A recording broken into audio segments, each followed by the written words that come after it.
Je suis avec Muriel Iskia-Weber, chargée d'affaires Alsace Congrès à la CCI Alsace Eurométropole, et nous allons parler d'événementiel d'entreprise. Alors Muriel, finalement c'est un aspect qui est assez méconnu dans l'activité de la Chambre de commerce et d'industrie. Vous proposez de nombreux lieux où des entreprises peuvent organiser leurs événements.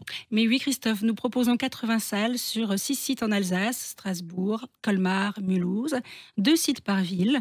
Nous proposons différents types de salles. Nous avons des salles qui vont de 2 à 700 personnes. Donc nous avons des petites salles de réunion, des salles de séminaire, des salles de congrès, des salons d'apparat, un énorme amphithéâtre. Comme j'ai dit, on peut accueillir jusqu'à 700 personnes.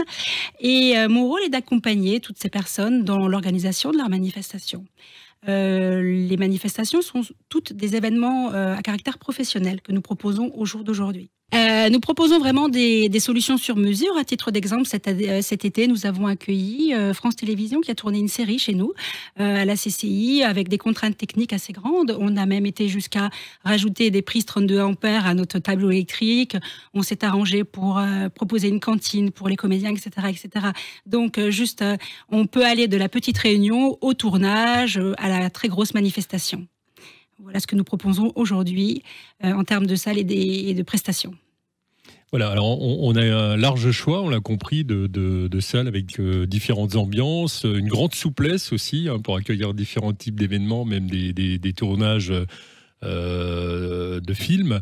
Mais aujourd'hui, comment, dans la situation actuelle, la crise sanitaire que nous traversons, avec les mesures sanitaires, avec les mesures de distanciation, comment peut-on malgré tout continuer à organiser des événements d'entreprise ?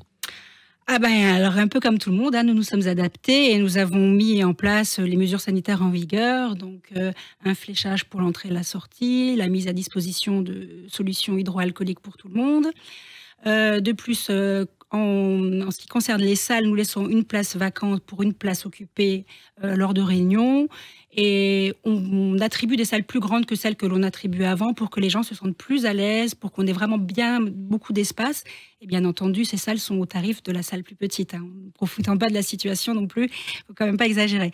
Voilà, on travaille également de concert avec tous nos prestataires et à titre d'exemple, on s'est mis d'accord, on a mis un dispositif en place avec nos traiteurs.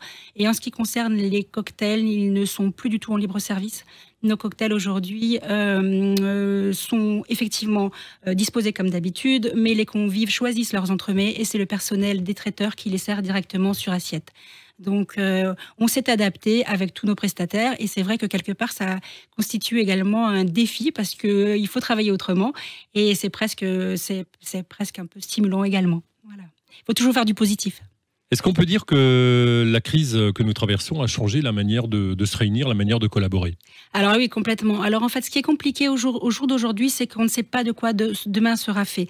La stabilité des mesures de protection, on a des nouvelles tous les jours, donc c'est difficile pour un créateur d'événements d'organiser quelque chose parce qu'il ne sait pas si ce qu'il va organiser, il va y consacrer du temps, de l'énergie, il ne sait pas du tout et si ça va pouvoir avoir lieu. Donc ça constitue le premier frein.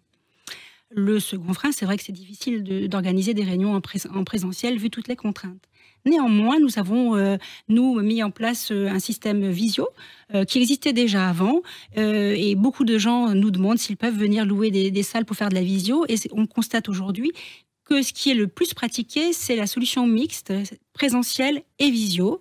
On est en train d'acquérir une solution pour proposer une prestation plus en termes de visio, avec un développement de vote à valeur juridique, avec la génération de comptes rendus automatisés, ce genre de choses. On souhaite vraiment acquérir ce dispositif pour le mettre à disposition de tous, pour que ces réunions puissent avoir lieu de manière le plus normale possible, si je puis dire. Et à titre d'exemple, aujourd'hui même à la CCI, et demain, nous avons un grand séminaire dans le salon d'apparat, le salon Vinger-Valentin, un séminaire médical, on a mis un très très grand écran, avec beaucoup de gens en présentiel et des gens en visio. Et en plus, on a mis une cabine de traduction parce qu'il s'agit d'un séminaire international. Donc, vous voyez, on s'adapte vraiment pour que tout le monde s'y retrouve et qu'on puisse continuer à travailler normalement. Muriel, si je veux organiser un événement sur l'un des sites de la CCI, comment est-ce que je peux trouver votre offre de location ? C'est très simple sur Internet déjà. Nous avons créé un site qui s'appelle alsacecongrès.fr sur lequel vous trouvez toutes nos salles, les photos, les dispositions disponibles, les tarifs, tous les éléments. Et si cela ne vous suffit pas, contactez-moi, je vous ferai une visite de nos locaux et vous ferai part de toutes les prestations qui sont disponibles chez nous. Mon contact est sur le site, vous pouvez m'envoyer un mail et si vous souhaitez, je peux vous laisser mon téléphone. Alors, on vous écoute, allez-y. Il s'agit du 06 80 45 71 79. Merci à vous. On retrouvera donc toute votre offre sur alsacecongrès.fr.